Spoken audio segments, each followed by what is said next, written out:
नमस्कार, कार्यक्रम प्रयासमा स्वागत छ। म रूपा खड्का। विगतका निर्वाचनमा दलहरूले प्रचार प्रसारका क्रममा विद्यालय शिक्षक र विद्यार्थीलाई समेत दुरुपयोग गरेका धेरै समाचारहरू हामीले पढेका र सुनेका थियौं। त्यसबारे शिक्षामा कार्यरत नागरिक संस्था र शिक्षाविज्ञले ध्यानाकर्षण सहित पटक पटक आवाजहरू उठाएका पनि हुन्, तर खासै सुनुवाई भएको थिएन। आसन्न स्थानीय तहको निर्वाचन 2079 देखि भने त्यस्तो अवस्था अब कम हुने संकेत भने हामीले प्राप्त गरेका छौं। निर्वाचन आयोगले हालै जारी गरेको निर्वाचन आचार संहिता 2078 मा कुनै सरकारी कार्यालय वा सामुदायिक विश्वविद्यालय र विद्यालयको क्षेत्र प्रयोग गरी निर्वाचन सम्बन्धी भेला वा प्रचार प्रसार गर्न वा गराउन नहुने व्यवस्थाले शिक्षालयमा दलगत राजनैतिक हस्तक्षेप रोक्ने प्रयासको सुरुवात भएको हामी मान्न सक्छौं। निर्वाचन आयोगले बालबालिका सम्बन्धी निर्वाचन आचार संहिताका लागि लामो समयदेखि विविध पहल र प्रयास गर्नुभएका एकजना व्यक्तित्वलाई आज हामीले निम्त्याएका छौं। उहाँ हुनुहुन्छ बाल अधिकार कर्मी तथा बालबालिका शान्ति क्षेत्र राष्ट्रिय अभियान सिजपका अध्यक्ष राजेश शर्मा। आउनुहोस् उहाँलाई कार्यक्रममा स्वागत गरौं। स्वागत छ यहाँलाई कार्यक्रम प्रयास। धन्यवाद यहाँलाई। सन्चै हुनुहुन्छ? ठिकै छु। धेरै लामो समयदेखिको प्रयास भन्नु पर्यो यहाँको निर्वाचन आचार संहितामा चाहिँ बालबालिकाको विषय समेटियोस् भन्ने, हैन? कति समयको प्रयासपछि अलिकति सफलताको नजिक पुगेको जस्तो लाग्छ?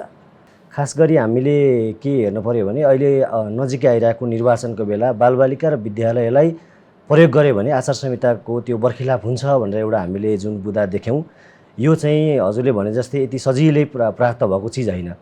जति बेला नेपालमा सशस्त्र द्वन्द्व एकदम उत्कर्षमा पुगेको थियो त्यति बेला बालबालिका र विद्यालयलाई द्वन्द्वरत पक्षहरूले आफ्नो तरिकाले प्रयोग गर्ने, बालबालिकालाई सुराकीको रूपमा प्रयोग गर्ने, बम बारुद बोक्न लाउने, गन बोक्न लाउने, यस्ता तमाम कुराहरू थिए र विद्यालयमा चाहिँ दुवै पक्षले सेल्टर बनाउने, काँडे तारहरू राख्ने यस्तो क्रम थियो।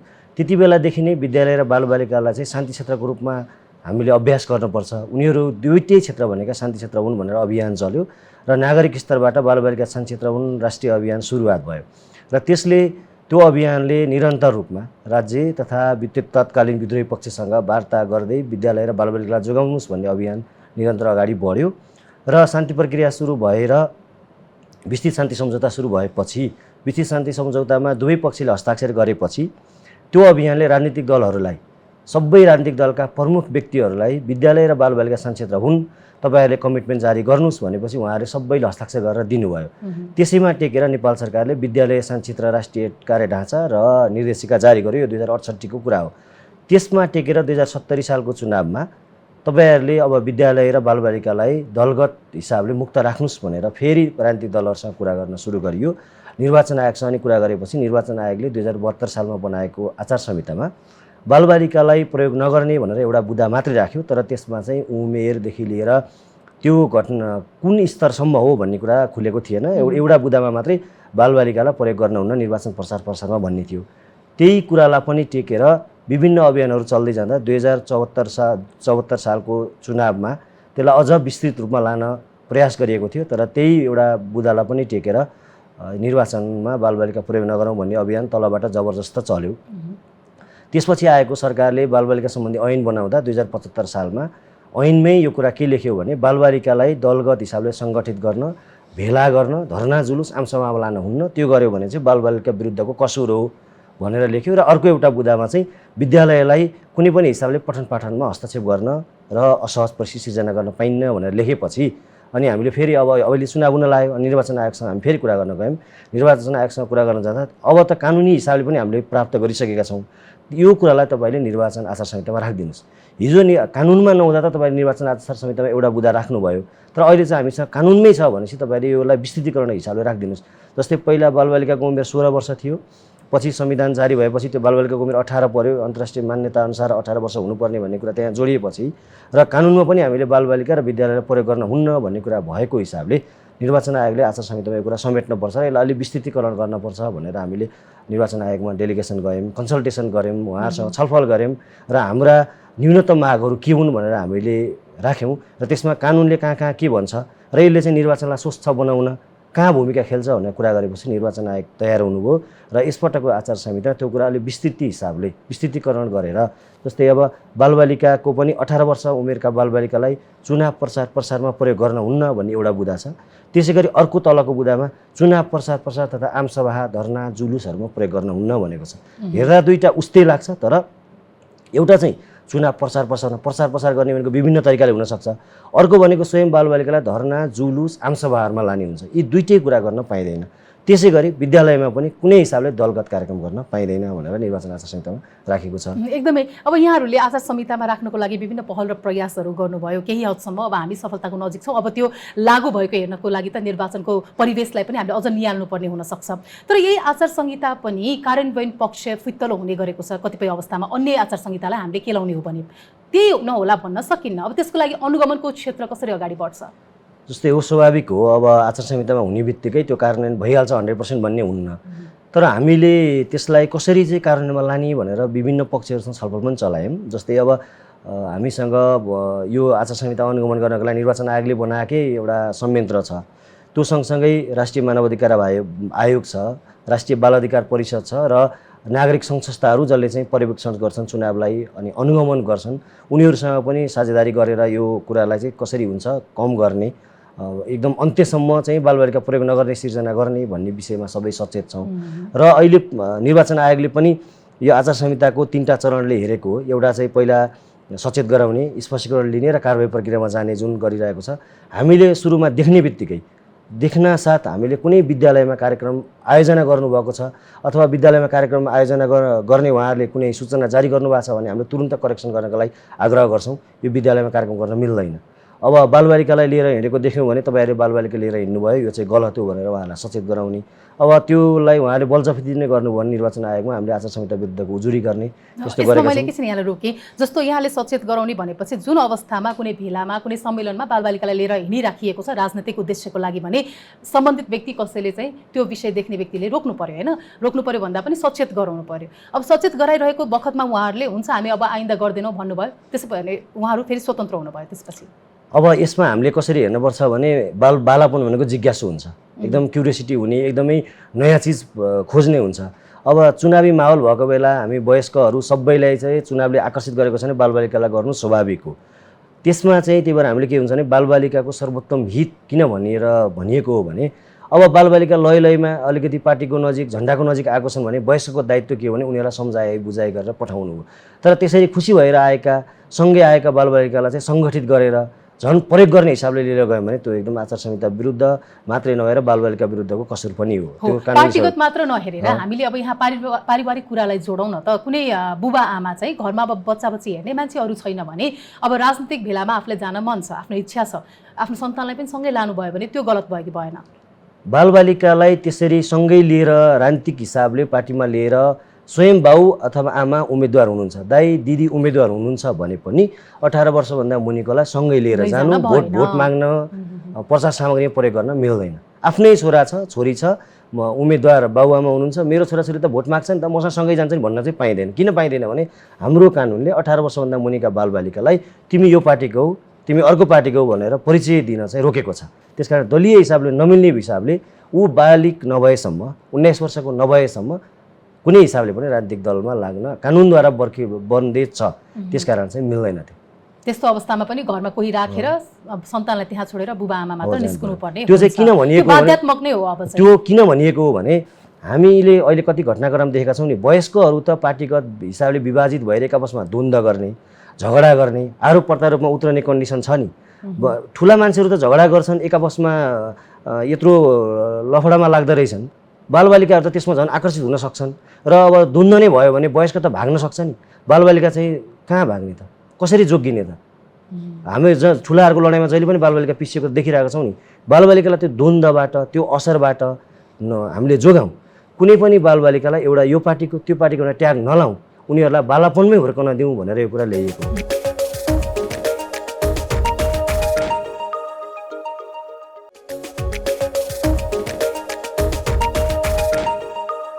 विभिन्न सामाजिक सञ्जालमा र केही मिडियामा पनि देखिएको थियो कि कोही एकजना व्यक्तिलाई जो चाहिँ उम्मेदवार हुनुहुन्छ, तपाईँ मेयर हुनुभयो भने चाहिँ मलाई मोमो खुवाउनुहुन्छ भन्ने लगायतको प्रश्न चाहिँ बालबालिकालाई सोध्न लगाइएको थियो होइन? अब त्यसमा पनि त त्यहाँनिर आचार संहिता हनन भएको जस्तो देखिन्छ कि देखिँदैन? यदि कुनै बालबालिकालाई चाहिँ यसरी सोध्न लगाइयो अनि त्यसपछि जो उम्मेदवार हो उहाँलाई उत्तर दिन लगाइयो, अब त्यो चाहिँ बालबालिकाले आफ्नो दैनिक जीवनमा आइपरेका समस्या, आफूलाई दिनदिन भोग्नु परेका कुरा स्वयं स्वतःस्फूर्त राख्न सक्छन्। त्यो बालबालिकाको सहभागिताको अधिकार हो। तर त्यसलाई हामीले पार्टीगत हिसाबले प्रयोग गर्न खोज्यौँ पार्टीगत हिसाबले प्रश्न राख्न खोज्यौँ, तपाईँ यो पार्टीभन्दा कसरी फरक हुनुहुन्छ, तपाईँ चाहिँ त्यो बालबालिकाले बोलेको विषयलाई चाहिँ पार्टीको प्रचार सामग्री बनाउन खोज्यौँ भने त्यो चाहिँ प्रयोग हो। बालबालिकालाई स्वयं आफ्नो सहभागिताको अधिकार, आफ्नो विचार राख्न पाउने कुरालाई उनीहरूले व्यक्त गरे, कुनै कुराहरू व्यक्त गरे, त्यो कुरालाई हामीले वयस्कले सहज तरिकाले उनीहरूलाई बुझाउने, उनीहरूलाई त्यो कुरामा कन्भिन्स गर्ने, उनीहरूको जिज्ञासा मेटाउनु दायित्व हो। तर त्यसलाई फेरि दुरुपयोग गर्न लाग्यो भने त्यो आचार संहिताको विरुद्ध हुन्छ। यही खालि अब आचार संहिता भनेको अब मात्र विद्यार्थीलाई नभएर विद्यालयका शिक्षकहरूलाई पनि लागू हुन्छ नि, होइन? तर कतिपय गाउँ ठाउँमा हामीले हेर्ने हो भने निर्वाचन प्रचार प्रसार लगायत विभिन्न भेला कार्यक्रमहरूमा पनि शिक्षकहरूको पनि उपस्थितिको कुराहरू पनि आइरहेका छन्, होइन?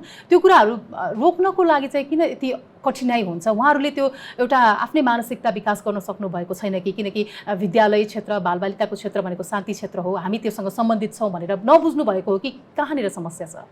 यो चाहिँ यो चुनावभन्दा अघिल्लो चुनाव हजुरले हेर्नुभयो भने त्यति बेला चाहिँ शिक्षकहरूलाई चुनावमै स्वयं निर्वाचन आयोगले खटाउँथ्यो।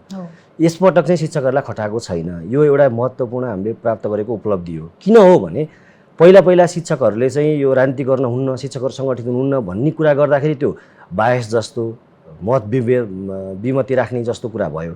तर त्यसलाई अर्को एङ्गलबाट जसरी हामीले मठ मन्दिरहरू, गुम्बा मस्जिदहरूमा गएर पूजाआजा मात्रै गर्छौँ नि त, त्यहाँ अरू काम त हामीले गर्दैनौँ नि, त्यस्तै विद्यालय भनेको पनि शिक्षा आर्जन गर्ने एउटा थलो हो। त्यसलाई चाहिँ हामीले कसैले मन्दिरको रूपमा बुझौँला, कसैले अरू हिसाबले बुझौँला, तर त्यो ज्ञान आर्जन गर्ने ठाउँ हो भनेपछि त्यहाँ भएका व्यक्तिहरू पनि ज्ञान दिने मात्रै व्यक्तिहरू हुन्। उनीहरू चाहिँ त्यसमा मात्रै केन्द्रित हुनुपर्छ र बालबालिकाको पर्सपेक्टिभबाट सोच्नुपर्छ भनेपछि शिक्षकहरूलाई यसपाटि के गर्ने त भन्दा पहिलो स्टेप भनेको निर्वाचन आयोगले चुनावमा नखटाउने, दोस्रो स्टेप भनेको के हो भने शिक्षकहरूलाई दलगत हिसाबले विभाजित नगर्ने, बालबालिकालाई विभाजित नगर्ने, बालबालिकाहरूलाई ट्याग नलाउने भनेपछि त्यहाँ सिकाउने गुरुहरू पनि त त्यसमा जोडिनु भएन नि। शिक्षकहरू पनि दलगत हिसाबले विभाजित हुन मिल्दैन, चुनाव प्रसारमा लाग्न हुन्न। त्यति मात्रै होइन, शिक्षकहरूको हकमा त अझ निर्वाचन आचार संहिताले के भन्छ भने कुनै उम्मेदवारको पक्षमा लाग्न मात्रै होइन कि कुनै उम्मेदवार मन परेन भने पनि विपक्षमा लेख्न मिल्दैन शिक्षकले। किनभने शिक्षक भनेको त बालबालिकालाई असल आचरण, राम्रा कुरा सिकाउने गुरु हो नि। गुरु नै विभाजित हुनुहुन्छ, गुरुले नै एकअर्काको बारेमा राम्रो नराम्रो तथानाम लेख्नुहुन्छ भने त उहाँले कसरी राम्रो कुरा सिकाउन सक्नुहुन्छ त? यो एङ्गलबाट कुरा गरेपछि यसपटक शिक्षकलाई कुनै पनि हिसाबले राजनीतिक दलमा दलीय हिसाबले सङ्गठित हुने र चुनाव प्रचारमा लाग्ने कुरा नगरौँ भन्ने कुरा भएपछि त्यो आचार संहितामा पर्यो। र सँगै त्यसै गरी बालबालिकालाई अर्को सद्मार्गमा लाने, राम्रो सिकाउने भनेका बाल अधिकार कर्मीहरू हुन्। बाल अधिकार कर्मीहरू पनि डाइरेक्ट बालबालिकासँग जोडिएका छन् भने बाल अधिकार कर्मीहरू पनि अब दलीय हिसाबले विभाजित हुन मिल्दैन। बाल अधिकार कर्मीहरू पनि, गैर सरकारी संस्थाका पदाधिकारी कर्मचारीहरू पनि कुनै पार्टी मनपर्छ मन पर्दैन भनेर अगाडि प्रस्तुत हुन मिल्दैन। त्यो निर्वाचन आचार संहिताले भनेको छ। किनभने निर्वाचन आचार संहिताको त्यो बर्खिलाफमा जान्छ। त्यसरी हामीले कहाँबाट कसरी हेरौँ भने पहिलो कुरो बालबालिकालाई चुनावमा प्रयोग गर्न पाइएन, दोस्रो विद्यालय प्रयोग गर्न मिलेन, तेस्रो शिक्षकहरू पनि मत विमति राख्न अथवा अब यो पार्टी राम्रो त्यो पार्टी राम्रो भनेर चुनाव प्रसारमा हिँड्न मिलेन। सामाजिक सञ्जालमा लेख्न नै मिल्दैन शिक्षकहरूले।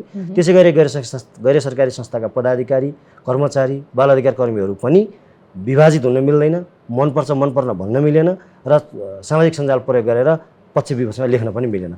यो सबै गरेको के हो भने हाम्रा बालबालिकाहरूलाई बालापनमा हुर्कन दिउँ, बालबालिकालाई बाल अधिकार राम्रोसँग अभ्यास गर्न दिउँ, कुनै पनि हिसाबले द्वन्द्वमा झैझगडामा नपारौँ। अर्को यसको पार्ट हेऱ्यो भने हाम्रो त कानुनले नै 18 वर्ष पुरा गरेर 19 वर्ष लागेपछि मात्रै मतदाता बनाउँछ नि त हामीलाई। हाम्रो भोटिङ राइट्स त 19 वर्षपछि हो नि, 19 वर्ष लागेपछि हो नि।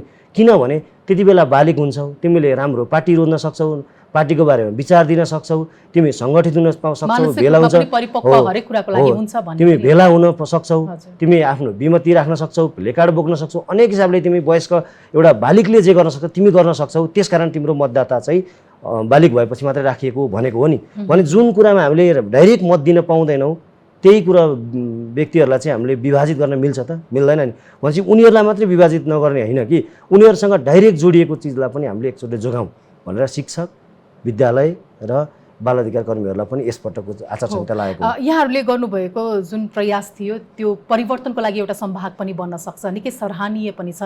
यद्यपि एउटा आलोचनाको विषय भनेको चाहिँ के पनि छ भने तपाईँहरू लगायत बाल अधिकार कर्मीहरूले जस्तो बालबालिका अनि विद्यालय शिक्षालयलाई शान्ति क्षेत्रको रूपमा बताइरहँदाखेरि चाहिँ जुन निर्वाचनकै दिन बुथहरू राखिन्छ नि स्कुलहरूमा, त्यसको लागि चाहिँ किन उहाँहरूले पहल गर्नु भएन अथवा यो विषय चाहिँ किन चुक्यो भन्ने पनि विभिन्नको प्रश्न हुनसक्छ। यो कुरा पनि हामीले सँगसँगै निर्वाचन आयोगसँग कुरा गरेका छौँ। निर्वाचन आयोगलाई हामीले गएर ज्ञापन पत्र बुझाउँदा उहाँहरूसँग सिरिज वाइज छलफल गर्दा हाम्रा यो सँगै अर्को एउटा पनि एकदम न्यूनतम माग थियो। यो एउटा माग के थियो भने कुनै पनि हिसाबले विद्यालयबाट बुथ निकाल्नुपर्छ। यो हाम्रो एकदमै निर्वाचन आयोगसँग आज पनि कुरा भइरहेको हुने, भोलि पनि हुने र हामीले निरन्तर उठाउने यो आवाज हो। र निर्वाचन आयोगले के भन्नुभएको छ भने हामीले उहाँहरूलाई आग्रह के गर्यौँ भने कम्तीमा तपाईँहरूले एउटा डिक्लेयर गरिदिनुहोस् कि अबको 5 वर्षमा हामीले विद्यालय प्रयोग गर्दैनौँ, अथवा अब आउने संसदीय प्रदेशको चुनावमा हामीले विद्यालय प्रयोग गर्दैनौँ, तपाईँहरूले भनिदिनुहोस् भनेर हामीले भन्यौँ। उहाँहरूले अब अहिले त हामीले मतदाता परिचय पत्रको लागि फोटो खिच्दाखेरि कुन बुथ केन्द्र हो भनेर हामीले खिचाइसक्यौँ। त्यो अहिले मतपत्र जारी भइसक्यो, के अरे हाम्रो मतदाता परिचय पत्र जारी भइसक्यो। अहिले नै सम्भव छैन, तर अब पछि के गर्न सकिन्छ हामी कन्सल्टेसन गर्छौँ भन्नुभएको छ उहाँहरूले। कुनै चिज पनि अन्तिम प्राप्त गरेर अन्तिमसम्म पुग्नको लागि सुरुवात चाहियो नि। सुरुवात अहिले हामीले दुईवटा हासिल गरिसक्यौँ। एउटा विद्यालयमा दलहरूले राजनीतिक कार्यक्रम नगर भनेर निर्वाचन आयोगले भनेको छ। अब देशमा यत्रो ऐन कानुन नीति योजनाहरू निर्माण गर्ने राजनीतिक दल सांसदहरूलाई तपाईँहरू चाहिँ विद्यालयमा कार्यक्रम नगर भनेर निर्वाचन आयोगले भनेपछि अब निर्वाचन आयोगमाथि पनि त्यो प्रश्न उठ्छ नि त, तपाईँहरूले बुथ किन राख्नुहुन्छ, अब तपाईँहरूले बुथ सार्नुहोस्, अब यो अभियान सुरु हुन्छ। र सँगै अर्को चाहिँ उहाँहरूले एउटा मेसेज दिनुभयो शिक्षकहरूलाई प्रयोग नगर्ने भने। हिजो त उहाँहरूले मतदाता शिक्षा दिनको लागि होस्, अरू काम गर्नको लागि शिक्षकहरू खटाउनुहुन्थ्यो, त्यसले गर्दा पढाइ डिस्टर्ब हुन्थ्यो। अहिले त्यो पढाइ डिस्टर्ब नगर्ने बालबालिकाहरूको पढ्न पाउने अधिकारलाई जुन निर्वाचन आयोगले सम्मान गर्यो, अब त्यसै गरी बुथ केन्द्र पनि चेन्ज हुन्छ। एउटा यो र अर्को हामीले यो सँगै के पनि भनेका थियौँ, उम्मेदवारहरूको कम्तीमा न्यूनतम योग्यता तोक्नुहोस्। त्यो योग्यतामा बालबालिका विरुद्ध कसुर नगरेको, बालबालिकालाई हार्म हुने कुनै पनि काम नगरेको तपाईँहरू योग्यतामा राखिदिनुहोस्। र योग्यतामा राख्दा तपाईँलाई गाह्रो छ भने कम्तीमा सो घोषणा गर्न लाग्नुहोस्, मैले चाहिँ बालश्रम प्रयोग गर्दिनँ, बालबालिका विरुद्ध हिंसा गर्दिनँ, अथवा बालबालिका विरुद्ध कुनै कसुरमा संलग्न छैन भन्ने चाहिँ तपाईँहरूले कम्तीमा सो घोषणा गर्ने वातावरण राखिदिनुहोस् भनेर हामीले भनेका छौँ। यी दुईवटा मागहरूमा हाम्रो निर्वाचन आयोगसँग अहिले पनि हाम्रो उहाँहरूप्रति उहाँहरूले सम्बोधन गर्नुहुन्छ भन्ने विश्वास छ र यसमा हामी निरन्तर लाग्छौँ र अझै पनि यसको लागि प्रयास यहाँहरूको जारी छ र हामी गर्छौँ पनि त्यसको लागि। हजुर, एकदमै आशा र अपेक्षा गरौँ कि अबको यो निर्वाचनको हामी एकदमै नजिकै पनि आइसकेका छौँ होइन। 30 गते त निर्वाचन नै छ। त्यो समयभन्दा अगाडि र त्यसभन्दा पछाडि पनि कुनै पनि राजनीतिक दलका नेता कार्यकर्ताले बालबालिकालाई दुरुपयोग नगरौँ भन्ने कुरालाई दिमागमा राखेर काम गरौँ होइन। त्यो मात्र नभएर अब मङ्सिरमा फेरि निर्वाचन हुन्छ, त्यो समयमा त हामीले पूर्ण रूपमा यो कुराहरू निस्तेजै भएको देख्न पाउँछौँ भनेर पनि अनुमान लगाउन सक्छौँ होला। अब चाहिँ राजेशजी झन्डै 1.5 दशकभन्दा अगाडिदेखि नै बाल अधिकार कर्मीको रूपमा आफूलाई स्थापित गरिसक्नु भएको व्यक्तित्व हुनुहुन्छ होइन। तपाईँले सानै उमेरमा पनि अरू क्षेत्रभन्दा बाल अधिकारकै क्षेत्र रोज्नुको पछाडिको कारण अलिकति बताइदिनुहोस् न आज।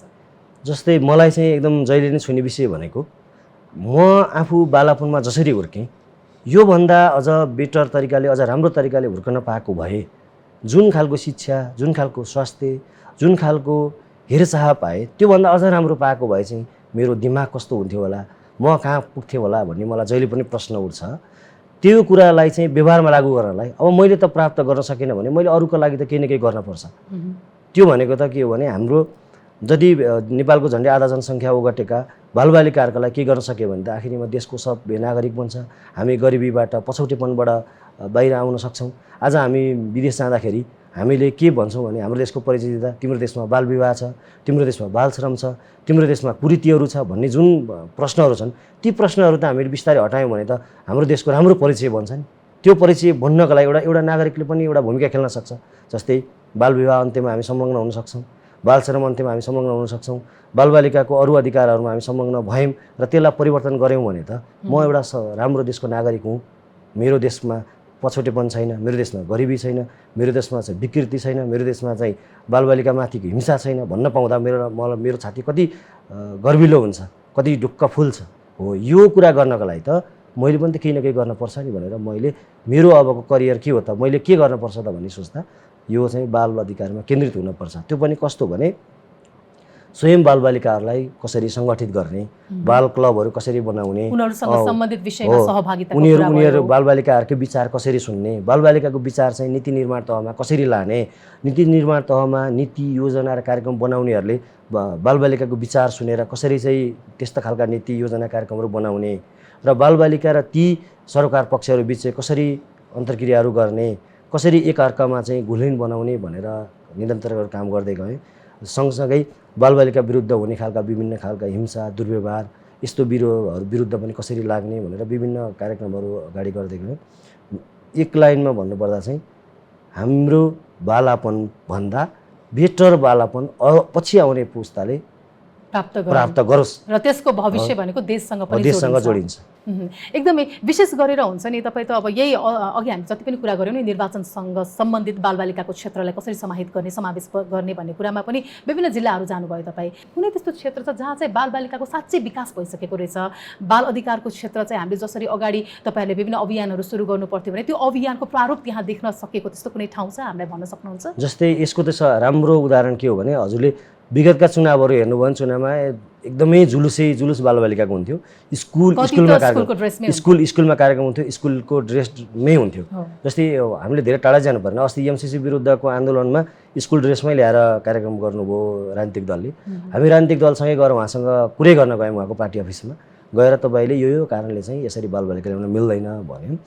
त्यो चाहिँ हाम्रो मात्रै सरकारको विषय भएन कि अब चाहिँ के भयो भने एउटा सचेत नागरिकले बालबालिका देख्ने बित्तिकै त्यो एउटा फोटो खिचेर भिडियो बनाएर अथवा त्यो सन्देश मात्रै निर्वाचन आयोगमा पठाइदिने, यस्तो बालबालिकासँग सम्बन्धित काम गर्ने राज्यका निकायहरूमा गैरकार्य संस्थाहरूमा पठाइदिने, त्यो सुरुवात भयो। त्यो भनेको एउटा परिवर्तन हो कि अब आम सचेत नागरिक अरू सबैले पठाइदिन लाग्नुभयो। त्यसै गरी बाल क्लबका भाइ बहिनीहरूले पठाउन सुरु गर्नुभयो।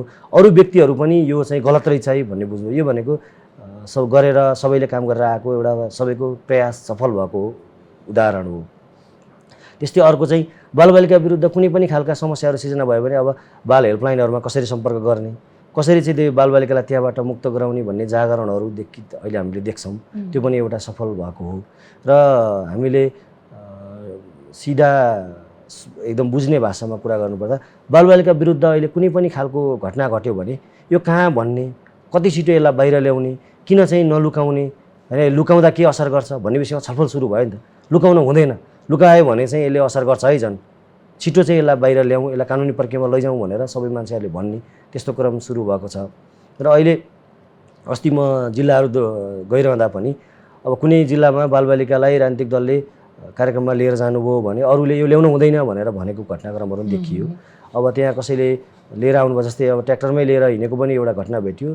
तुरुन्तै अरूले त्यसलाई रोक्न प्रयास गर्नुभयो, यो गर्न मिल्दैन भन्नु। जनचेतना चाहिँ सबै ठाउँमा विस्तार भइसकेको छ, एक प्रकारले हामीले त्यसलाई पनि मान्न सकिन्छ हैन?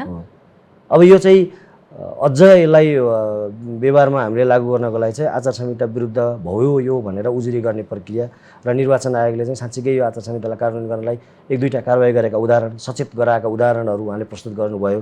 त्यसलाई अलिकति बाहिर ल्याइदिनु भयो भने यो अझ दरहरूमा इस्टाब्लिस हुन्छ। र अहिले चाहिँ हामीले नजिकबाट देख्ने उदाहरण भनेको राजनीतिक दलहरूले बालबालिकालाई प्रयोग गरेर भोट माग्न लागेको भिडियोहरू, टिकटकहरू जुन आएको थियो सोसल साइटहरूमा, अहिले त्यो लगभग देखिँदैन अहिले। किनभने त्यो देख्न साथमा अरूले रिपोर्टिङ गरिदिन सुरु गर्नुभयो। अहिले निर्वाचन आयोगमा जसले पनि उजुरी गर्न सक्ने मेसेन्जरमा, वाट्सएपमा, भाइबरमा, होइन फेसबुक पेजमा उजुरी गर्न मिल्ने, टोल फ्री नम्बरमा फोन गर्न मिल्ने भयो। अनि अरू निकायहरू पनि भन्न मिल्यो, भनिसकेपछि सबले सचेत गराउने भयो। त्यो भइसकेपछि अहिले बिस्तारै हट्ने क्रम भयो। अब 100% त टाइम लाग्छ हुनलाई, तर अहिले चाहिँ परिवर्तन भएको चाहिँ आभास फिल भएको छ। तर पनि कुनै पनि उम्मेदवारले चाहिँ आफ्नो पक्षमा बालबालिका प्रयोग गरेर प्रचार प्रसार गरेको पाइएको खण्डमा र त्यो पुष्टि भएको खण्डमा चाहिँ कस्तो कारबाही हुन्छ?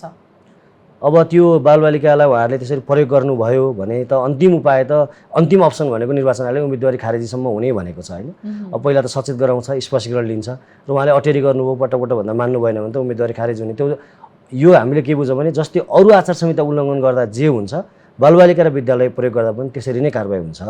र यसमा एउटा धेरैले नबुझेको अथवा धेरैले छलफलमा नल्याएको इन्ट्रेस्टिङ विषय पनि के छ भने बालबालिकालाई धरना, जुलुस, आमसभामा चुनावको बेला मात्रै प्रयोग गरिन्न, अरू बेला पनि प्रयोग हुन सक्छ। निर्वाचन आचार संहिताको पर्सपेक्टिभबाट मात्रै हेरेर निर्वाचन आयोगमा उजुरी गरियो भने त्यो आचार संहिताको पाठ मात्रै जान सक्छ।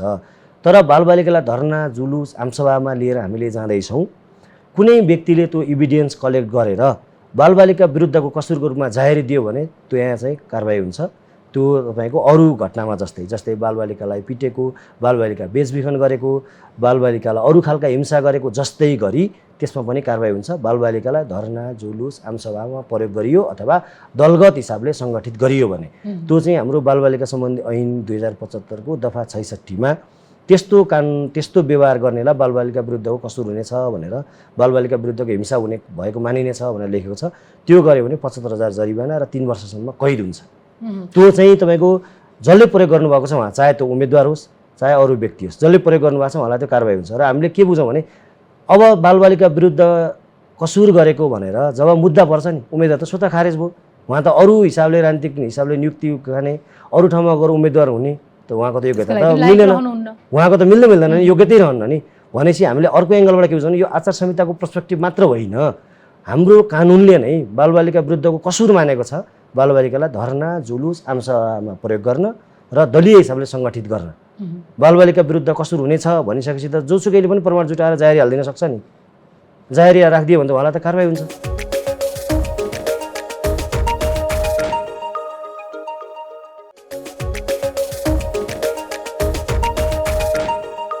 झन्डै 1 महिना पनि भइसकेको छैन होला, काठमाडौँभन्दा एउटा बाहिरको जिल्लामा आमाको मृत्यु भयो, विष सेवन अथवा जे होस् आत्महत्या अथवा परिवारले मारे भन्ने त्यो कुराको छिनोफानो नभइसकेको खण्डमा हामीले त्यसलाई केलाउन पनि आवश्यक रहेन। तर त्यो बालक जो 5 वर्षको मात्र छ उसलाई चाहिँ मेरो आमाको हत्यारालाई छोड्नु हुँदैन, हत्यारालाई फाँसी दे, होइन, दोषी पत्ता लगा भन्ने लगायतको विभिन्न नारा लगाउँदै चाहिँ घरको अगाडि विरोधमा उभ्याइयो। त्यो दृश्य धेरै ठाउँमा देख्न सकिन्थ्यो त्यो समयमा। भनेपछि त त्यो एउटा कानुनी अनभिज्ञता थियो, के थियो, तर त्यहाँनिर धेरैले विरोध पनि गरेका थिए बालबालिकालाई यस्तोमा चाहिँ सहभागी गराउनु हुँदैन भनेर। तर जुन त्यो माइती पक्ष थियो अथवा जो चाहिँ त्यो मृत्युको विरोध गरिरहेको पक्ष थियो त्यो पक्षले त्यो बालकलाई चाहिँ मजाले प्रयोग गरिरहेको छ कि यस्तो किन भइरहेको छ? त्यो पाइँदैन, कानुनी हिसाबले त्यो पाइँदैन। कहिलेकाहीँ हामीले कानुनी हिसाबमा लेखेको कुरा नबुझेर अब इमोसनमा लाग्ने, बहकिने, भावनात्मक हुने हुन्छ, स्वाभाविक हो। अब त्यस्तो घटना हुँदाखेरि सबैलाई त्यसको पीडा हुन्छ, पीडा भएको बेला मान्छेले जुन हिसाबले पनि व्यक्त गर्छ, झन् त्यहीमाथि बालापनमा भएको त जिज्ञासु हुन्छ, उसले तुरुन्तै आफ्नो विचार दिन्छ, तुरुन्तै कुरा बोल्छ, त्यो कुरालाई पछि गएर कस्तो खाले प्रभाव पर्न सक्छ। त्यही भएर मैले चाहिँ त्यो कुरालाई चाहिँ हामीले रोक्नको लागि वयस्कको दायित्व हो नि त। उसलाई भोलि गएर त्यही कुराले उसलाई भोलि गएर मानसिक तनाव हुने, त्यो घटनाले चाहिँ सधैँ उसलाई झस्काइरहने, पीडा हुने, उसलाई गएर उसको हुर्काइमा असर गर्ने, उसको पढाइमा असर गर्ने, उसको संवेगात्मक विकासमा असर गर्ने सबै चिज हुनसक्छ। मेन्टल्ली गएर भोलि डिसअर्डर हुने कन्डिसन पनि बन्न सक्छ। त्यसकारण त भनिएको हो नि त बालबालिकालाई बालापनमा हुर्कन दिनुपर्छ हामीले। उसको हुर्काइ जे हो, जसरी ऊ चाहिँ हुर्कन पाउनुपर्ने हो, बालापनमा गर्न मिल्ने अरू जे कुरा हुन् ती बाहेक अरू गर्न हुन्न। यो चाहिँ धरना जुलुस आमसभा लाने त राजनीतिक दलले मात्रै होइन, अरूले पनि बालबालिकालाई त्यसरी प्रयोग गर्न मिल्दैन भनेर नै हामीले कानुनमा व्यक्त लेखेको किन हो भने, जस्तै मैले यहाँलाई बुझ्ने उदाहरण दिन्छु। अझ हामीले बाल दिवस मनाउँछौँ नि, बाल दिवस मनाउँछौँ, शिक्षा दिवस मनाउँछौँ नि, त्यो बाल दिवस शिक्षा दिवस मनाउने बेला पनि त बालबालिकाको र्याली निकाल्न मिल्दैन नि त। किन मिल्दैन भनिएको भने त त्यो काम वयस्कको हो।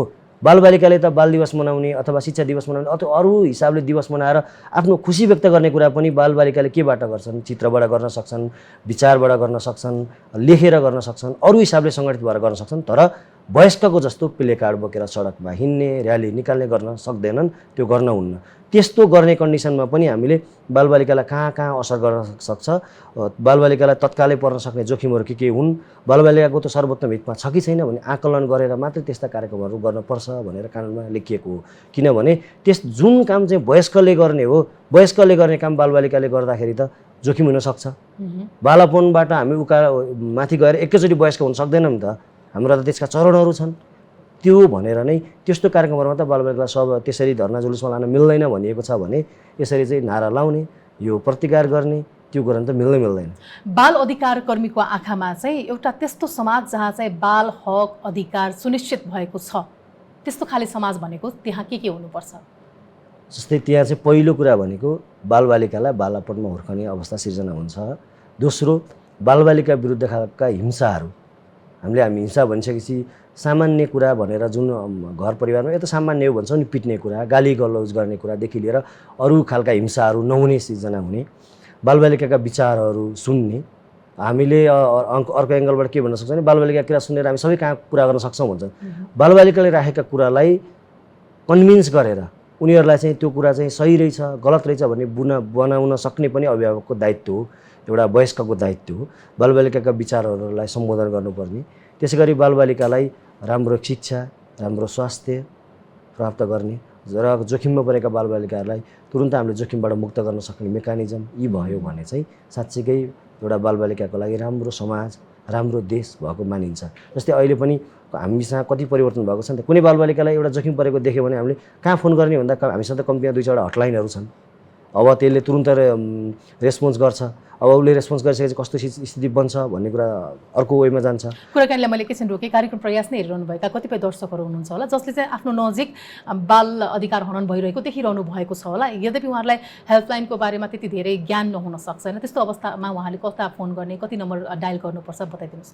जस्तै अहिले हामी कहाँ धेरै ठाउँमा चाहिँ बालबालिकाको लागि यस्ता जोखिममा पर्यो, बालबालिकालाई समस्या पर्यो भने नेपाल सरकारले बाल हेल्पलाइन 1098 र अर्को 1098 र अर्को चाहिँ 104 बालबालिका हराए, बालबालिकालाई खोज्नु पर्यो अथवा बालबालिका बेबारिसे भेटिए। जस्तै सडकमा हामीले बालबालिका बेबारिसे देख्न सक्छौँ। सडकमा बालबालिका देख्यौँ भने हामी 104 मा खबर गर्न सक्छौँ। जस्तै अब बालबालिका विरुद्ध अब कुनै खालका हिंसाहरू भएको छ, जस्तै स्कुलमा कसैले पिटेको छ, घर परिवारमा पनि बालबालिकालाई पिटेको छ, अरू खालको दुर्व्यवहारहरू भएको छ, बालबालिकालाई कसैले श्रममा लगाएको छ, टोलमा बालबालिकालाई कसैले इग्नोर गरेको छ, बालबालिकालाई हिंसा गर्ने, बालबालिका जोखिममा पर्ने कुनै पनि शङ्कास्पद घटनाहरू देखेको छौँ हामीले 1098 मा खबर गर्न सक्छौँ। 1098 यो नम्बर हामीले फेरि पनि दोहोऱ्याइरहेका छौँ। कुनै पनि नजिकका बालबालिका चाहिँ समस्यामा छन् भने पनि उहाँहरूले यो नम्बरमा चाहिँ सम्पर्क गरेर जानकारी दिन सक्नुहुन्छ होइन। विशेष गरेर यहाँहरूले काम गरिरहँदाखेरि पनि अब बालबालिकामाथि हुने यौनजन्य हिंसाकै कुराहरूमा त यहाँले विभिन्न अभियानहरू गर्नुभयो, रेडियो कार्यक्रम पनि सञ्चालन गर्नुभएको थियो, यहाँको आफ्नै मासिक पत्रिका पनि थियो होइन। बालबालिका आफैमा पनि आफूमाथि भएको हिंसाहरूलाई त्यो भन्नको लागि डराउने किसिमको त्यो एउटा उनीहरूको मानसिकतामा डर पैदा गराउने हिसाबले हिंसा गरिरहेका हुन्छन् होइन, जो हिंसक हुन्छन्, जो पीडक हुन्छन्। त्यस्तो अवस्थामा बालबालिकाले आफ्नो अभिभावकलाई गएर भन्नको लागि चाहिँ किन हिचकिचाउने रहेछन्? कस्तो वातावरण दियो भने चाहिँ त्यो बालबालिका खुल्न थाल्ने रहेछन्?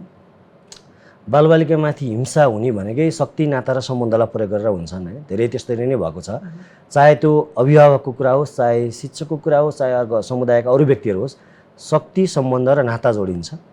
त्यो एउटा यस्तो बााउन्ड्री छ, त्यो शक्ति नाता सम्बन्ध प्रयोग गरेर भएका हिंसा दुर्व्यवहारहरू मा जुन बालबालिकाहरू परेका छन्, बालबालिकाले सजिलै भन्न नसक्ने अवस्था छ। किनभने उनीहरूलाई चाहिँ त्यो भन्दाखेरि थप पीडा हुन्छ, त्यो घटना बाहिर आउँछ, त्यसपछि हामीलाई अझ बढी पीडा हुन्छ भनेर भन्न गाह्रो भएको छ। र अर्को चाहिँ जसले त्यो त्यस्तो खालको घटनाहरू घटाइरहेको छ उनीहरूले आफ्नो शक्तिलाई मजासँग प्रयोग गरेको छ। प्रष्टसँग बुझ्ने भाषामा बालबालिकालाई तिमीलाई यस्तो हुनसक्छ है भनेर भनेको छ। कति घटनामा चाहिँ तिमीले यो नगरिकन तिमी परिपक्व हुँदैनौ भनेर एकदम कन्भिन्स गरेको छ, एकदम माया दिएको छ।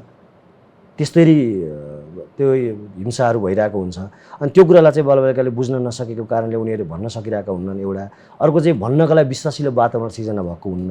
त्यसकारण हामीले के भन्छौँ त भने हामी बालबालिकासँग अन्तरसंवादलाई अझ बढाउँ, बालबालिकासँग खुलेर कुरा गरौँ, बालबालिकाको कुरा सुनौँ, बालबालिकाका कुराहरूलाई हामीले सिधै इग्नोर नगरौँ। उहाँले भनेका कुराहरूलाई एकछिन धैर्यतापूर्वक सुनौँ।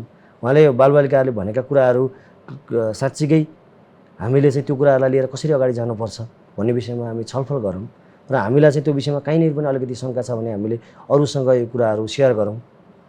न कि बालबालिकामाथि कुनै हिंसा भयो भने हामीले भन्दै हिँडौँ भन्न खोजेको होइन। तर बालबालिकासँग हामीले अन्तरसंवाद राम्रोसँग गर्न सक्यौँ, घर परिवारले बालबालिकासँग राम्रोसँग अन्तरसंवाद गर्न सक्यौँ, हामीले कुराहरू सुन्यौँ, उनीहरूको कुरा पनि हामीले सुनिदिने वातावरण बन्यो भने 1 दिन नभने 2 दिन नभने 3 दिन भन्न सक्छन्। त्यसै गरी शिक्षकहरूले पनि आफ्नो पाठ्यक्रममा जे छ त्यो पढाउने बाहेक बालबालिकासँग अलिकति अन्तरसंवाद गर्ने, बालबालिका कुराहरू सुन्ने। हामीले गुड टच र ब्याड टचको बारेमा धेरै अगाडिदेखि सुन्दै आएका हौँ नि त होइन। तर स्कुलमा घरमा चाहिँ उनीहरूको सानै उमेरदेखि सिकाउनु पर्ने कुरा भए पनि एक किसिमको अप्ठ्यारोपन शिक्षकमा पनि देखिने होइन। शिक्षामा अब त्यो लेसन नै त्यस्तो खाले पाठ्यक्रममा छ भने पनि त्यो पढाउनु पर्यो भने छिटो छिटो सकाउने हुन्छ कि होइन, स्वास्थ्य सम्बन्धी नै छ भने त्यो गरेर घरमा पनि गुड टच र ब्याड टचको बारेमा खासै व्यवस्था गर्ने बुबा आमाले पनि। त्यो कारणले गर्दा त्यो बच्चाहरूलाई खासै थाहा हुँदैन भनिन्छ। हामी अन्तर्राष्ट्रिय स्तरको अभ्यासहरू हेर्ने हो भने सानो बच्चालाई पनि कतानिर छोयो भने चाहिँ यो ब्याड टच हो होइन, यो व्यक्तिले मलाई कुन हिसाबले कुन उद्देश्य राखेर छोइरहेको छ भने उसलाई थाहा हुन्छ, उसले त्यतिखेरै इन्कार गर्न सक्छ। तर हाम्रो बालबालिका अझै पनि त्यो कुरा नि सिक्न सकिरहेका छैनौँ, हामी त्यहाँ पनि चुकिरहेका छौँ। ठिक हो, यो अब हाम्रो जागरण त्यही भएर हामीले हिजो चाहिँ कस्तो स्कुलिङ पायौँ, कस्तो वातावरणमा हुर्क्यौँ भन्ने कुराले असर गर्छ नि त। त्यसकारण चाहिँ हामीले अभिभावकहरूलाई यो गुड टच ब्याड टचदेखि यस्तो हो भनेर बुझाउने कुरा त हामीलाई धेरै टाइम लाग्छ। हामीले प्रयास पनि गरिरहेका छौँ, नेपाल सरकारले पनि त्यसको लागि निकै काम गरिरहेको छ। यसको राम्रो अझ राम्रो हामीसँग सफल उदाहरण के छ भने हामीले जहाँ जहाँ बाल क्लबहरू बनायौँ, जहाँ जहाँ बालबालिकाहरू क्लबमा सङ्गठित हुनुभयो, त्यहाँ चाहिँ बाल अधिकारको बारेमा छलफल गर्नुभयो। उहाँहरूले सानो भए पनि भित्ते पत्रिका निकाल्नुभयो, सानो भए पनि उहाँहरूले लेखहरू लेख्न थाल्नुभयो, आफ्ना विचारहरू दिन सुरु गर्नुभयो। त्यहाँ चाहिँ यो गुड टच ब्याड टचको बारेमा राम्रोसँग छलफल भयो। अब त्यही समाज हो। अब त्यहाँ हाम्रो विभिन्न ठाउँमा घटनाहरू घटिरहेकै हुन्छन्। ती घटिरहेका घटनाहरू पनि बाल क्लबबाट जति सजिलै बाहिर आयो, जति घटनाहरू चाहिँ कानुनी प्रक्रियामा गयो, बाल क्लब नभएको ठाउँहरूमा चाहिँ अलिकति कम छ। त्यसकारण हामीले बालबालिकालाई बाल अधिकारको बारेमा कुरा गर्नका लागि सङ्गठित गरौँ, विद्यालयमा सङ्गठित गरौँ, समुदाय स्तरमा सङ्गठित गरौँ भने बालबालिकाहरू बिच पनि त्यो छलफल हुन्छ। र बालबालिकाहरू बिच छलफल हुँदै गर्दा उहाँहरूले चाहिँ 2 जना 3 जना 4 जना 5 जना बसेर विचार गर्नुहुन्छ कि हाम्रो लागि सबैभन्दा विश्वासिलो मान्छे को हो। यस्तो घटना हुँदा हामीले कसलाई सेयर गर्यो भने यो कुरा चाहिँ छिटो हामीले न्यायिक निरूपण गर्न सक्छौँ, छिटो यसलाई कानुनी प्रक्रियामा लान सक्छौँ भने बालबालिकाहरू स्वयंले पनि यो कुराहरू भन्न सक्नुहुन्छ। त्यसकारण हामीले बालबालिकामा लगानी गर्नलाई हामीले हिचकिचाउनु हुन्न। बालबालिकामा लगानी बढाउन जरुरी छ। लगानीसँगै बालबालिकालाई सङ्गठित गर्ने, तर त्यो चाहिँ बाल अधिकारको बारेमा कुरा गर्ने, उनीहरूको हुर्काइको बारेमा कुरा गर्ने, उनीहरूले पाउने शिक्षाको बारेमा कुरा गर्ने, उनीहरू पाउने स्वास्थ्यको बारेमा कुरा गर्ने, उनीहरूमाथि हुन सक्ने जोखिमको बारेमा कुरा गर्ने, आफ्ना साथी भाइ सङ्गीहरूलाई चाहिँ आफू जस्तै कसरी बनाउने, सँगै सहपाठीको रूपमा लिएर हिँड्ने कसरी बनाउने भन्ने विषयमा सङ्गठित गर्न हामीले लगानी गऱ्यौँ भने यो कुरा यहाँले भनेको कुरा चाहिँ परिवर्तन छिट्टै नै हुन्छ। एकदमै हामीले परिवर्तनको लागि भनेर धेरै प्रयास गरेको अर्को एउटा विषय भनेको चाहिँ बाल विवाह अन्त्य गर्नुपर्छ भन्ने विषय हो होइन। तर बाल विवाह, चाँडै विवाह होइन, अथवा भनौँ उमेर नपुगिकन विवाह जबरजस्ती रूपमा पनि गरिदिएको कतिपय उदाहरणहरू अहिले पनि समाजमा छन् कि त्यो विषयहरू भनेको त कतै विवाह हुँदैछ भने अर्को व्यक्तिले देख्यो भने उसले गएर उजुरी हाल्न सक्ने विषय हो, तर पनि त्यो समाज मौन रहन्छ। अब यो चाहिँ कहिलेकाहीँ कस्तो हुन्छ भने एउटा घरको विषयमा अर्को किन बोल्ने भन्ने त हाम्रो समाजमा छँदैछ नि त। हामीले के बुझेका छैनौँ भने आज एकजनाको छिमेकीको जसरी छिमेकीमा चोर लाग्यो भने मेरो घरमा पनि चोर लाग्छ नि त। मेरो घरमा लागेको चोर अर्कोको छिमेकीमा लाग्न सक्छ नि त। त्यसै गरी आज एउटा घरमा बालविवाह भएको छ भने भोलि अर्को घरमा हुन्छ, अर्को घरमा हुन्छ। हाम्रो समाज नै बालविवाहमा जगडिन सक्छ। आज हामी चाहिँ शिक्षा स्वास्थ्यदेखि सबै क्षेत्रमा अरू विश्वका देशहरूभन्दा किन पछाडि छौँ भने हिजो हाम्रो पुस्ताले बालविवाह भोगेर आयो नि त। बालविवाहका कारणले कम उमेरमा विवाह गरेका कारणले छिटो सन्तान जन्मियो। छिटो जन्मदाखेरि उसले राम्रोसँग पोषण पाएन, वृद्धि राम्रोसँग भएन, दिमाग राम्रो भएन। त्यसकारण हामी सफल हुन सकिरहेको छैनौँ। यो कुरालाई सोचेर हाम्रो समाज राम्रो बनाऊ।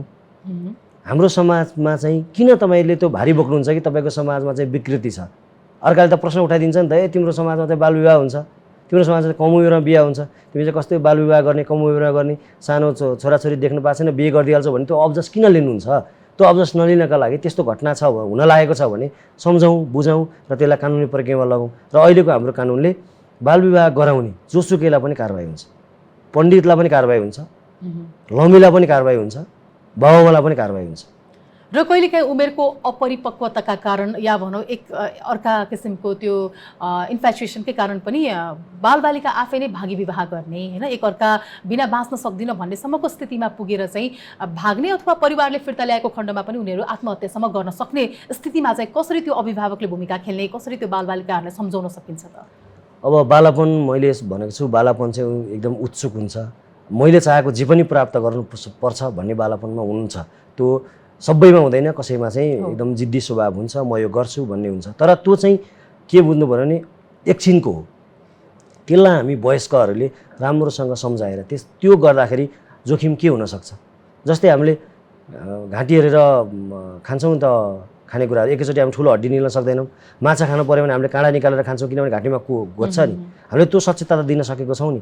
त्यस्तै गरी यो बालविवाह गर्दाखेरि तिमीलाई पछि गएर हुने जोखिमहरू के हो भनेर राम्रोसँग बुझायौँ। त्यस्ता उदाहरणहरू हामीले देखाइदियौँ भने आज त्यो स्वभावले आज म जसरी नै बिहे गर्छु भनेको बालबालिका त एकैछिनमा परिवर्तन हुन सक्नुहुन्छ। हामीले बुझाउन पर्ने दायित्व हो। र कहिलेकाहीँ अभिभावकहरूले त्यो बुझाउन सक्नु भएन भने, गाह्रो छ तपाईँलाई भने यसरी बालबालिकाको क्षेत्रमा काम गर्ने सङ्घ संस्थाहरूमा सम्पर्क गर्नुहोस्, हेल्पलाइनलाई भन्नुहोस्, बाल हेल्पलाइनलाई भन्न सक्नुहुन्छ यस्तो गाह्रो छ, तपाईँहरूले यसलाई सहयोग गर्नुहोस् भन्नु। बाल हेल्पलाइन भनेको नेपाल सरकारले सञ्चालन गरेको छ विभिन्न सङ्घ संस्थाहरूसँग मिलेर। सरकारको दायित्व हो त्यो घटनाबाट बालबालिकालाई जोगाउनु। त्यसकारण हामीले यो विषयमा छलफल गर्न नछोडौँ। यो एउटा घरमा भइहाल्यो, उल्लो घरमा भइहाल्यो, पल्लो घरमा भइहाल्यो भनेर समुदायले पनि नछोडौँ। यो त समुदाय नै हाम्रो, किन हामीले चाहिँ हाम्रो समाजलाई बालमैत्री नबनाउने, हाम्रो टोललाई किन बालमैत्री नबनाउने त? आखिरमा हामीले अहिले जति पनि जनप्रतिनिधिहरू हुनुहुन्छ उहाँहरूले त आफ्नो पालिकालाई आफ्नो वार्डलाई म बालमैत्री बनाउँछु भन्नुभएकै छ। बालविवाह अन्त्य नगरीसम्म, बालबालिकामाथि हुने हिंसा अन्त्य नगरिकन त त्यो बालमैत्री बन्दैन। त्यस कारण हामी सबैलाई, हाम्रो समाज, हाम्रो टोल राम्रो बनाउनु, सबैले हेर्दा वाव देखाउनु त सबैलाई मन छ नि। त्यसो भएपछि हामीले सानो सानो घटनाहरूलाई पनि ख्याल गरौँ। बालबालिकाले मानेनन् भनेर नछोडिदिउँ, किनभने विवाह गरिसकेपछि आउने जोखिमहरू, त्यो विवाह दर्तै हुँदैन। विवाह दर्ता नभइसकेपछि भोलि प्राप्त गर्ने सुविधाहरूबाट वञ्चित हुनुपर्छ। भोलि त्यहाँ बालबालिकाले त्यसरी बिहे गरिसकेपछि अर्को बच्चा जन्मियो, बच्चा उमेर नपुगिकन बच्चा जन्मियो भने त जन्मने प्रक्रियामा जोखिम आउन सक्छ। भोलि अरू धेरै चिजहरू हुन्छन् कि त्यो हामीले एउटा त्यही भएर त भनिन्छ नि त, बालबालिका एउटा हिंसामा पर्यो भने निरन्तर अर्को हिंसामा पर्ने, तुरुन्तै अर्को हिंसामा पर्ने हुनसक्छ। त्यस्तो धेरै घटनाहरू देखिएका छन्। त्यसकारण तुरुन्त सानो उमेरमा बालविवाह गर्नु पनि एउटा हिंसा हो। एउटा हिंसामा परिसकेपछि अर्को हिंसा जोडिएर आउँछ। त्यही भएर हामी कोही पनि चाहन्नौँ, कसै कुनै पनि अभिभावकले आफ्नो बालबालिकाले दुःख पाओस् भन्ने चाहनुहुन्न नि त। दुःख पाओस् भन्ने भए त किन त्यत्रो बिहान बेलुका काम गरेर आफूले सङ्घर्ष गरेर छोराछोरीलाई मिठो मसिनो खुवाएर किन राख्नुहुन्थ्यो होला त? छोराछोरी राम्रो होस् भन्ने त सबै अभिभावकलाई चाहेको छ नि। भने चाहिँ अर्को के कुरा बुझिदिनु भने तपाईँले छोराछोरी राम्रो पढेको, राम्रो बनेको, सबैले राम्रो भनेको देख्न चाहनुहुन्छ भने सानो उमेरमा बिहे नगरिदिनुहोस्। आफूले विवाह नगरिदिने मात्रै होइन, छोराछोरीहरू भागेर बिहे गर्न लागेको भने तपाईँले सम्झाउनुहोस्। सम्झाउन सक्नु भएन भने त्यस्तो निकायहरूसँग कुरा गर्नु। राज्यको निकाय छ, बाल हेल्पलाइन छ, त्यहाँ सम्पर्क गरौँ। यो ससाना कुराहरूलाई व्यवस्था गर्यो भने भविष्य निकै विकराल हुन्छ भन्ने कुरालाई चाहिँ सबैले याद गर्नुपर्ने रहेछ। त्यो कुरा चाहिँ किनकि बालबालिकासँग सम्बन्धित भनेको उनीहरू भनेको भविष्य मात्र होइन, अहिलेको वर्तमान पनि हो देशको, त्यो समाजको, त्यो घरको पनि हो। साँच्चै हो।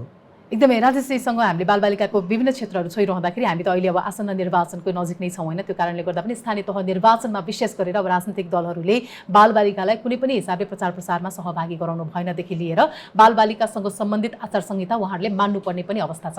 यति बेला कार्यक्रम प्रयास हेरिरहनुभएका कतिपय दर्शकहरूलाई पनि एकपटक तपाईँले निर्वाचनसँग सम्बन्धित बालबालिकाको विषय कस्तो कस्तो विषयलाई चाहिँ ध्यान दिनुपर्छ भन्ने विषय उहाँहरूलाई बताइदिनु होला। आज हामीले आचार संहिताकै कुरा गरिरहेको भएर निर्वाचन आचार संहिता 2078 हामीले ख्याल गर्नुपर्ने विषयहरू के छन् भने बालबालिकालाई धरना, जुलुस, आमसभामा कुनै पनि हिसाबले प्रयोग गर्न मिल्दैन र त्यो 18 वर्ष उमेर पुरा नभएसम्म प्रयोग गर्न पाइँदैन। हाम्रो कानुनले 18 वर्ष उमेर पुरा नभएका बालबालिकालाई धरना, जुलुस, आमसभामा प्रयोग गर्न पाइँदैन। विभिन्न सामाजिक सञ्जाल प्रयोग गरेर प्रचार प्रसारमा लगाउन पाइँदैन। कुनै दल अथवा कुनै उम्मेदवार मन पर्छ मन पर्दैन भनेर व्यक्त गर्न, विचार दिन पनि मिल्दैन बालबालिकाले। त्यो कुरा हामीले ख्याल गर्नुपर्छ। त्यसै गरी विद्यालयमा कुनै पनि दलगत कार्यक्रमहरू गर्न मिल्दैन। विद्यालयमा कुनै स्वतन्त्र अथवा अरू कुनै व्यक्ति भनेर राजनीतिक दलका प्रतिनिधिहरूलाई ल्याएर चुनावी कार्यक्रम गर्न पनि मिल्दैन। जस्तै 4वटा 5वटा दलका उम्मेदवार ल्याएर मैले विद्यालयमा कार्यक्रम गर्छु, उम्मेदवारहरूका प्रतिबद्धतालाई लिन्छु भन्न पनि यसबाट हाम्रो कानुनले, हाम्रो आचार संहिताले मिल्दैन। त्यसै गरी शिक्षकलाई चुनाव प्रचार प्रसारमा प्रयोग गर्न पाइँदैन। शिक्षकले कुनै पक्ष विपक्षमा मत दिन पाइँदैन। त्यसै गरी बालबालिकासँग सिधै जोडिएका बाल अधिकार कर्मीहरू, गैरसरकारी संस्थाका पदाधिकारीहरूले पनि बालबालिकाको पक्षमा विचार गर्दै कुनै पनि हिसाबले दलगत हिसाबले संलग्न हुने, दलगत विचार दिने, उम्मेदवारलाई पक्ष विपक्षमा लाग्ने, सामाजिक सञ्जाल प्रयोग गर्न मिल्दैन। आफ्नो भोटिङ राइट पुरा गर्न पाइयो होइन, त्यो उपयोग गर्न चाहिँ पाइयो, तर त्यो विषयमा चाहिँ सबैलाई भन्दै हिँड्न भएन होइन, म यसको पक्षधर हुँ, तिमीहरूले पनि यसमा भोट हाल भनेर भन्न पाइएन। त्यो मिल्दैन। त्यो किन मिल्दैन भने उहाँहरूले त्यो गर्नु भनेकै मैले अघि पनि भनेको छु, उहाँहरूले त्यो गर्नु भनेको गुरुहरूले कस्तो गर्नुभएछ त भनेर बालबालिकाहरूले उहाँहरूलाई प्रश्न उठाउने वातावरण बन्यो नि त। हामी बालबालिकालाई सिकाउने गुरुहरूले, बालबालिकालाई राम्रो मार्गमा लिएर जाने प्रदर्शकहरूले, मार्गदर्शकहरूले किन चाहिँ हामी विभाजित भएर देखाउने, किन दलगत प्रयोग भएर देखाउने? त्यो गर्न मिल्दैन। तिमीहरू यो नगर भनेर निर्वाचन आयोगले भनिदियो कि यो खास हामीले गर्न मिल्दैन भने हामीले आफैले भन्नुपर्ने थियो, तर निर्वाचन आयोगले यसबाट भनिदिएको र प्रश्न ब्यारियर लगाइदिएको भएर हामीमाथि पनि कारबाही हुनसक्छ भनेर शिक्षकले सोच्नु पऱ्यो, राजनीतिक दलले सोच्नु पऱ्यो, दलका भातृ सङ्गठनले सोच्नु पऱ्यो र गैरसरकारी संस्थाका पदाधिकारीले सोच्नु पऱ्यो र यो स्वयं सञ्चार माध्यमलाई पनि लागू हुन्छ। सञ्चार माध्यमले बनाउने प्रचार सामग्रीमा पनि बालबालिकालाई प्रयोग गर्न मिल्दैन। त्यसै मतदाता शिक्षाको दिन मिल्छ, हामीले मतदाता शिक्षा दिन सक्छौँ, बालबालिकाले आफ्नो विचार दिन सक्छन् त्यहाँ, तर बालबालिकाले पार्टीको प्रचार गर्न पाउँदैनन् र त्यो सञ्चार माध्यमले प्रचार पनि गर्न पाउँदैन। तपाईँले फेरि देशको एकदमै संवेदनशील क्षेत्र, संवेदनशील समुदाय बालबालिकाको क्षेत्रमा लामो समयदेखि काम गर्दै आउनुभयो। अझै पनि हुन्छ नि म यो क्षेत्रमा यस्तो खाले परिवर्तनको चाहिँ चाहना राख्छु भनेर त्यसको लागि मलाई प्रयास गर्नु छ भन्ने केही विषय छ? अब अहिले चाहिँ म जुन संस्थामा अध्यक्ष छु, यो बालबालिका संक्षेत्रण राष्ट्रिय अभियान, यसले हिजो द्वन्द्वकालदेखि अहिलेसम्म जुन हिसाबले बालबालिकालाई दलीय हिसाबले सङ्गठित गर्न हुन्न, विद्यालय र बालबालिकालाई शान्ति क्षेत्र केही रूपमा बुझ्नुपर्छ, जहाँ न कि त्यहाँ कुनै खालका हिंसा दुर्व्यवहार कुनै चिज पनि हुनुहुन्न, एकदम पिसमा हामीले जस्तै शान्तिको कामना गर्छौँ त्यसरी नै बालबालिका हुर्कन पाउनुपर्छ, विद्यालयहरू त्यसरी नै शिक्षा आर्जन गर्ने थलोको रूपमा मात्रै हुनुपर्छ भनेर जुन लिगेसी बोक्दै आयो। अब म अहिले अध्यक्ष भएर मेरो कार्यकाल सकिँदै गर्दा मलाई चाहिँ एउटा म गर्छु नै भन्ने के लागेको छ भने, हाम्रो कानुनमा पनि लेखिसक्यो, हामी कहाँ एउटा विरोधाभास कुरा के छ भने बालबालिकाले राजनीति बुझ्नै हुन्न, बालबालिकाले राजनीतिक कुरा सुन्नै हुन्न भन्ने एउटा कुरा छ भने, अर्काले चाहिँ होइन बालबालिकालाई जसरी पनि धर्ना जुलुसमा लानुपर्छ, सङ्गठित गर्नुपर्छ, बालबालिका त एकदम यो भातृ सङ्गठनमा लाग्नुपर्छ भन्ने भाषा छ। यी दुईटालाई एकै ठाउँमा राखेर छलफल गरेर एउटा वे मैले बनाउने प्रयास गर्दैछु। त्यो भनेको के हो भने बालबालिका सङ्गठित हुन पाउँछन्, बालबालिकाले विचार दिन पाउँछन्, विचार सुन्न पाउँछन्, राजनीतिक दलका घोषणापत्र हेर्न पाउँछन्, घोषणापत्रमा आफ्नो विचार दिन सक्छन्, कुन दलमा कस्ता कस्ता विषयहरू राखिएको छ भनेर कम्पेरिजन गर्न पाउँछन्, सबै कुरा गर्न पाउँछन्। तर बालबालिका कुनै दलीय हिसाबले सङ्गठित हुन पाउँदैनन्, त्यो हाम्रो कानुनमै लेखेको छ। त्यसकारण अहिले हामीले जति विद्यालयहरूमा राजनीतिक दलका भातृ सङ्गठनहरू गठन भएको देखेका छौँ, यो कुरा अन्त्य गराउने चाहिँ मेरो एकदम प्रयास छ। किनभने हाम्रो कानुनले 18 वर्ष पुरा नभएका व्यक्ति कुनै पनि दलीय हिसाबले सङ्गठित हुन मिल्दैन भनिसकेपछि हाम्रा विद्यार्थी सङ्गठनहरू जुन छन् अहिले ती चाहिँ कि दलको भातृ सङ्गठन होइन भन्नु पर्यो, दलको भातृ सङ्गठन हो भने अब 18 वर्षभन्दा मुनिका बालबालिकालाई सङ्गठनमा राख्न मिल्दैन। यो कुरा कार्यान्वयन गर्ने मेरो एकदम प्रयास छ, यो सत् मार्गमा लाने प्रयास हो, यसका लागि म निरन्तर लाग्छु। यो प्रयास अझै निरन्तर अगाडि बढाउनु होला, यहाँलाई शुभकामना हाम्रो प्रयास टिमको तर्फबाट पनि। हस्, धन्यवाद यहाँलाई। यो समय अनि संवादको लागि पनि धन्यवाद। हस्, धन्यवाद। कुनै पनि राजनीतिक उद्देश्यका लागि बालबालिका प्रयोग गर्न नपाइने कुरालाई हामी सबैले ध्यानमा राख्न आवश्यक छ। निर्वाचनमा बालबालिकाको प्रयोग नगरौँ, बालबालिका तथा विद्यालयलाई शान्ति क्षेत्रको रूपमा सम्मान गरौँ भन्दै आजको कार्यक्रम प्रयास पनि म रूपा खड्का यही टुङ्ग्याउन चाहन्छु। अर्को हप्ता अर्को व्यक्तित्वको प्रयासका साथमा हामी उपस्थित हुने नै छौँ। यहाँहरू भने AP1 टेलिभिजन हेर्दै गर्नुहोला। हवस् त, नमस्कार।